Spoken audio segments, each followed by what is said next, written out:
नमस्कार बच्चों, आशा है आप सब स्वस्थ होंगे और अच्छे से अपनी पढ़ाई कर रहे होंगे।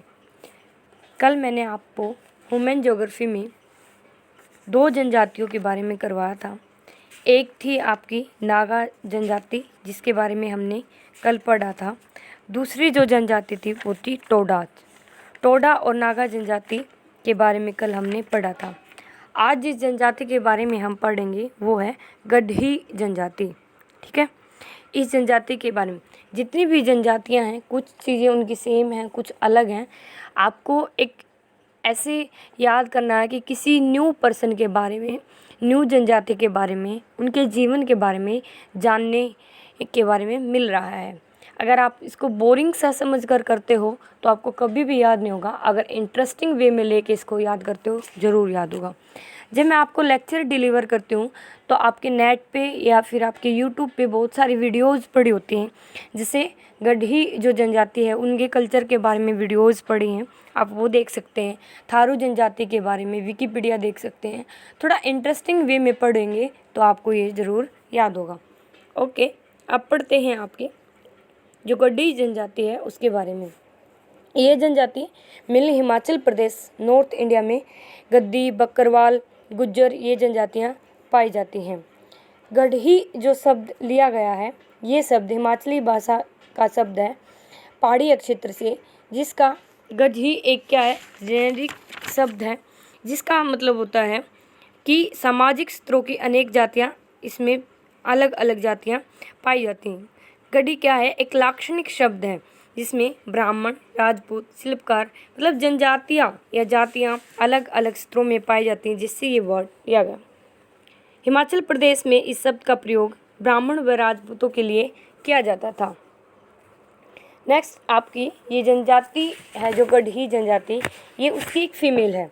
अब आपको ये देख के ये तो पता लग गया होगा कि सुंदर नैन नक्श, गोरे और लंबे होते हैं दिखने में। गड्ही जनजाति की औरत का ये एक फ़ोटो है। निवास क्षेत्र की बात करते हैं। अभी अभी मैंने बताया नॉर्थ इंडिया का जो हिली रीजन है, हिमाचल प्रदेश हो गया, धौलाधार, पीर पंजाल, इन श्रेणियों में ये पाए जाते हैं। धौलाधार, ठीक है, पीर पंजाल, ये कहाँ है सारे भाई, व्यास, रावी और चेनाब। ये आपने फर्स्ट ईयर में जब आप ज्योग्राफी ऑफ इंडिया पढ़ रहे थे तो व्यास, रावी और चेनाब की आपको लोकेशन पता होगा, नॉर्थ में है। उसके बाद ओरिजिन देखते हैं कि इन लोगों का ओरिजिन कब हुआ। इन लोगों का 850 से 870 के बीच सन राजा अजय वर्मन के साथ दिल्ली से चंबा आकर बसे थे।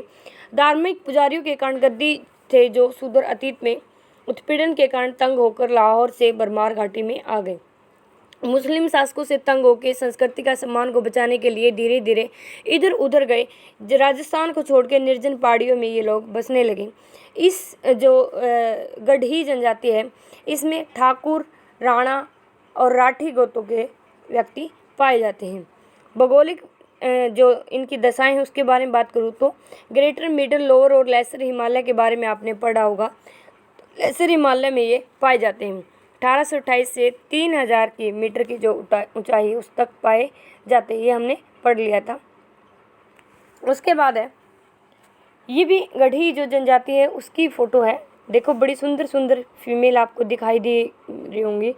ये रिचुअल्स है किसी शादी विवाह में, ये एक जैसे गहने, एक जैसी नथ, अपना एक कल्चर होता है, उसके अकॉर्डिंग ये दिखाई गई है। और ये एक मैरिड कपल है गड्ही जनजाति का, जो आपको मैरिड जो इनकी वेशभूषा होती है उसमें दिखाया गया है।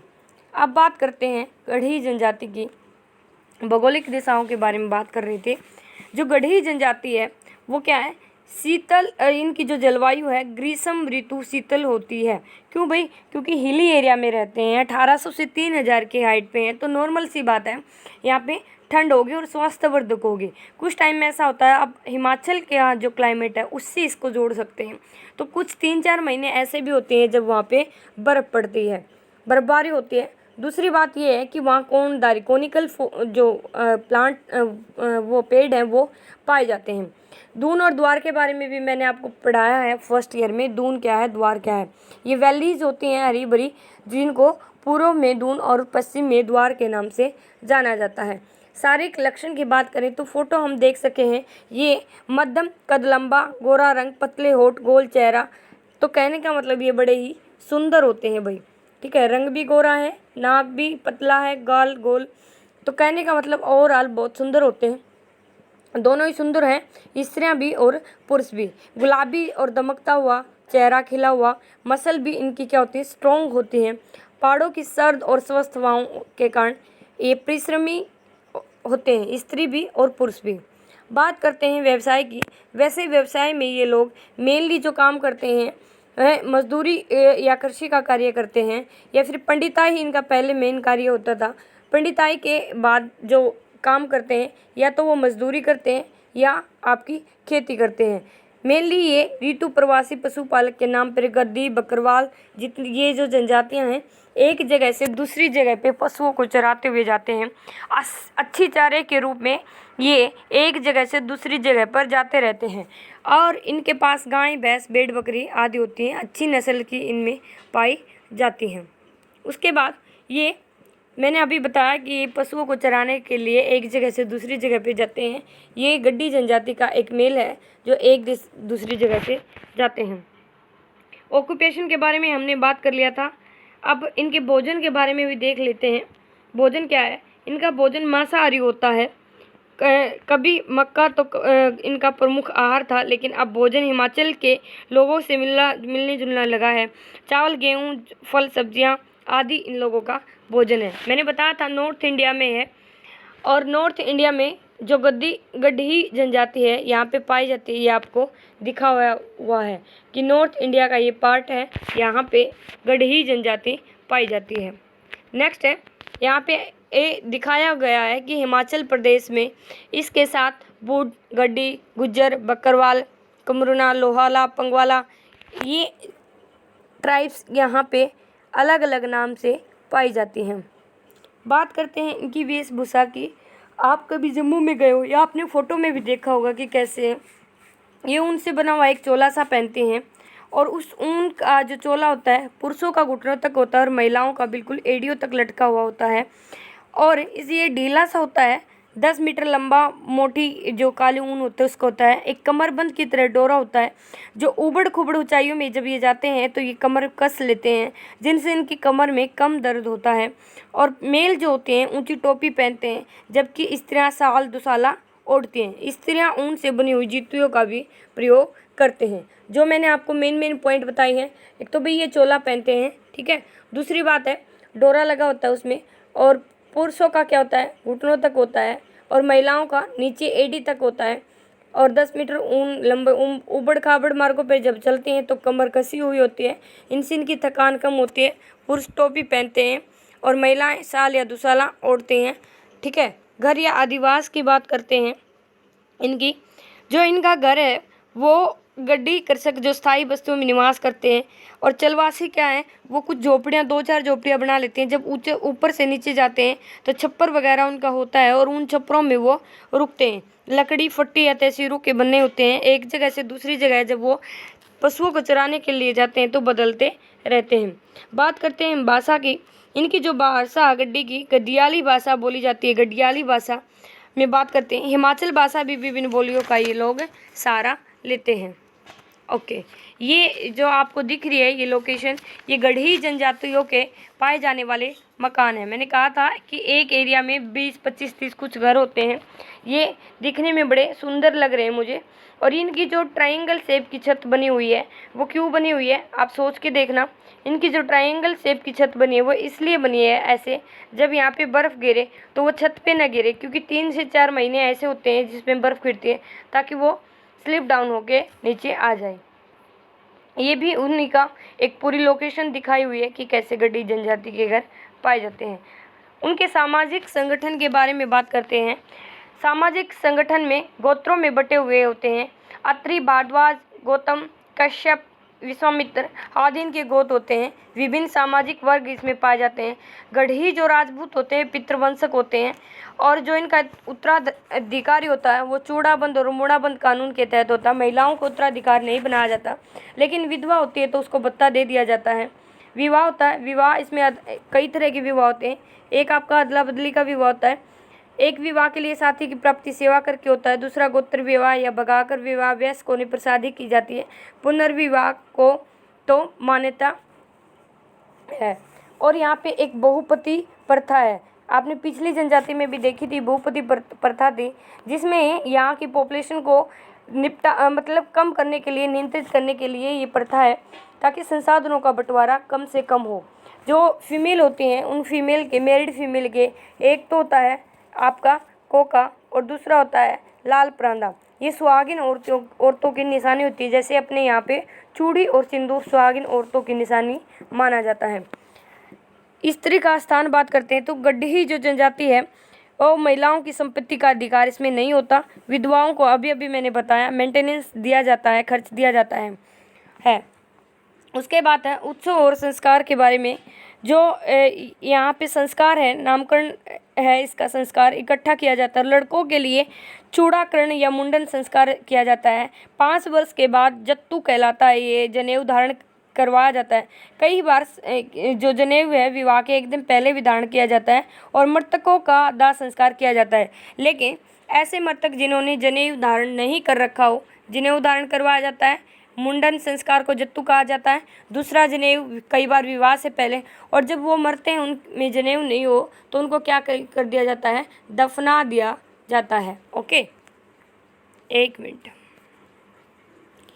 धर्म की बात करते हैं। गढ़ी जनजाति है वो ब्राह्मण और राजपूत हैं जो शैव पंथ को वो अपना मानते हैं। गढ़ी राजपूत शैव पंथ से ही अपने शक्ति संप्रदाय को मानते हैं। जैसे हम अपने देवी देवताओं को मानते हैं तो वो अपने शैव पंथ से अपने आप को मानते हैं। भूत प्रेत में भी ये लोग क्या है, विश्वास करते हैं। इन्हें अमंगल या अनिष्ट के कारण अब प्रेत आत्माओं को प्रसन्न करने के लिए ये लोग बलि देते हैं। ओके, बदलाव क्या है, ये जो जनजाति है आधुनिक तौर तरीकों के कारण ब्राह्मण तो स्वीकार करने लगे, किंतु गढ़ी जो राजपूत है वो कल्याण कार्यक्रम को खुलकर समर्थन नहीं कर रहा है। ये भाई सारा हमने गढ़ी जनजाति के बारे में जाना। गढ़ी जनजाति नॉर्थ इंडिया में हिमाचल प्रदेश, गढ़ी, बकरवाल आदि जनजातियाँ रहती हैं। मेनली ये जो कार्य करती हैं पशु चराने का, एक जगह से दूसरी जगह जाने का। कुछ स्थायी निवास भी होते हैं, कुछ इनके अस्थायी निवास भी होते हैं, जब ये चराहों के रूप में ऊपर या नीचे आते जाते हैं ताकि कुछ टाइम के लिए उनके यहाँ ठहर सके।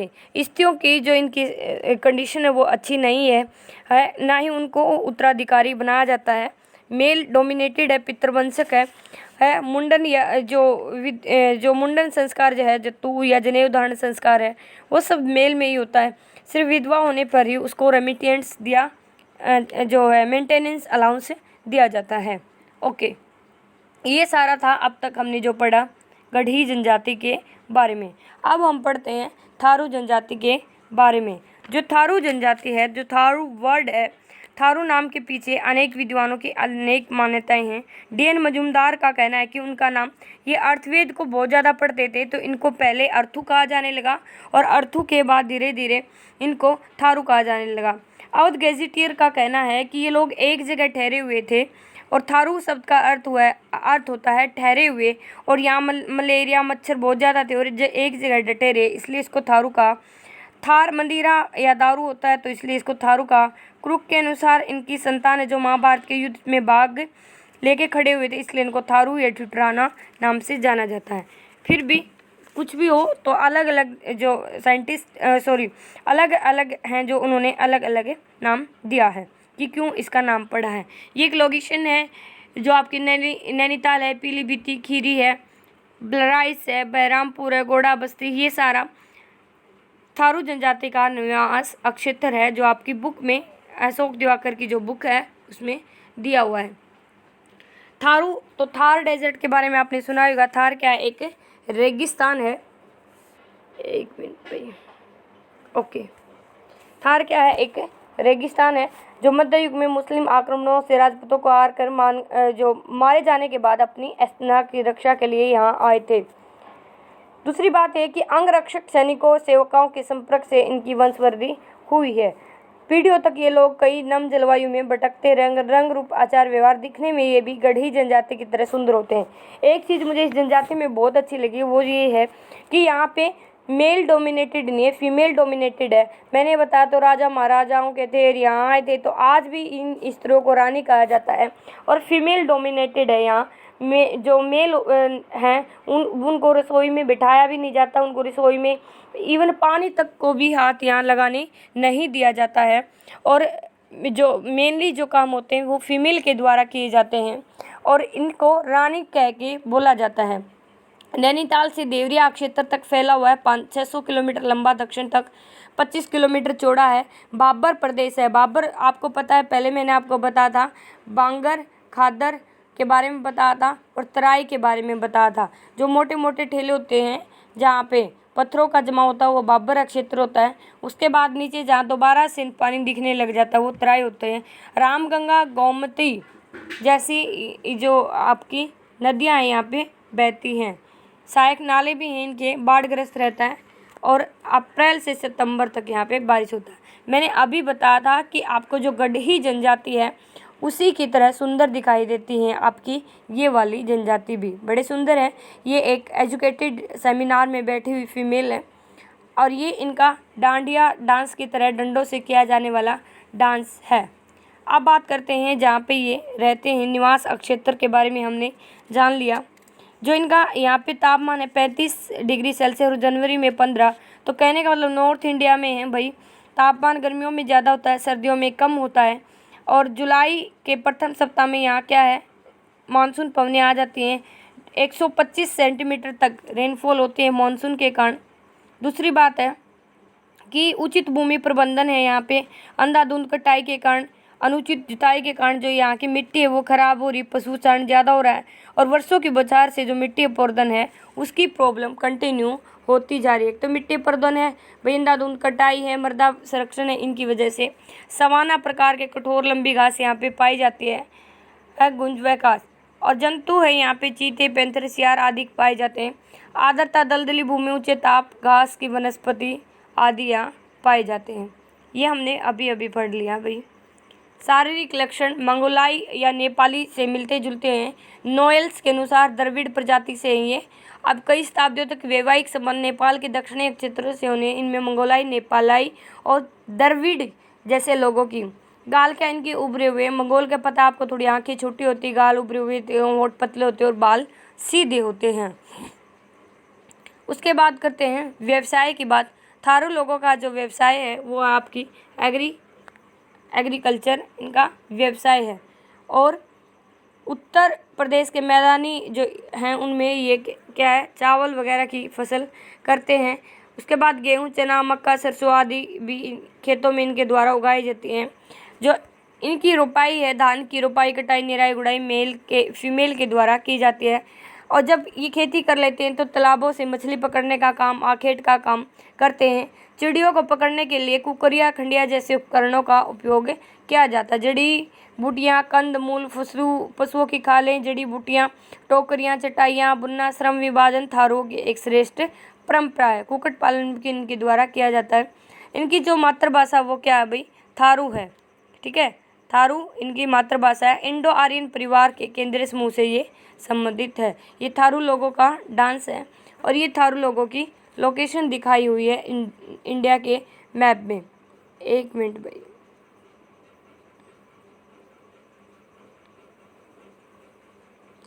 ये था, ये लोकेशन दिखाई हुई है कि इंडिया में जो आपको ये दिख रहा है हिमालय के इस क्षेत्र में नैनीताल हो गया, नैनीताल के आसपास, उत्तराखंड के आसपास यहाँ पे दिखाया नहीं हुआ है।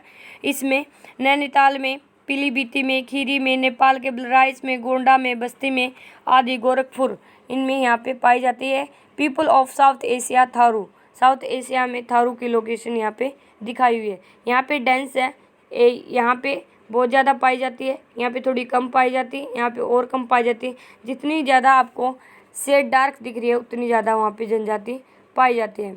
इनका जो प्रिय भोजन है वो चावल होता है, क्योंकि तराई क्षेत्र है। बांगर, खादर और भाबर और तराई। भाबर बड़े बड़े क्या होते हैं, पत्थर होते हैं और पत्थरों के बाद थोड़े पत्थरों का साइज़ क्या होता जाता है, कम होता जाता है और लास्ट में जो नदी है यहाँ पे लुप्त हो जाती हैं और तराई क्षेत्र में आके आपको दिखते हैं। स्त्री और प्रसव बच्चे से भी क्या है, यहाँ पे शराब पीते हैं। शराब हर जनजाति में हमने देखा पीना आम बात है। मिंगी और रात्रि को बेरी कहते हैं। ठीक है, प्रातः के भोजन को क्लेवा, दोपहर को मिंगी और रात्रि के भोजन को क्या कहा जाता है? क्लेवी कहा जाता है। ये रहा भाई, ये है। ठीक है, दाल, रोटी, पूरी आदि व्यंजनों का से भी परिचित हैं। बात करें आभूषण की, थारू लोग अब तक मोरी वाला पजामा, धोती, कुर्ता, फतूरी, जैकेट आदि डालने लगे। मॉडर्नाइजेशन इनमें भी होने लगा है। ब्लाउज वगैरह, रंगीन कपड़े, साज श्रृंगार में ये बहुत ज़्यादा बिजी होती हैं थारू जो ये महिलाएं हैं। माथे पे बिंदी, आँखों में सुरमा और जितना भी मेकअप है वो सारा ये यूज़ करती हैं। कंघा और शीशा अपने साथ रखती हैं, तैयार होती रहती हैं भाई। बड़ी ही अपने आप को सजा धजा में व्यस्त रखने वाली महिलाएं हैं ये।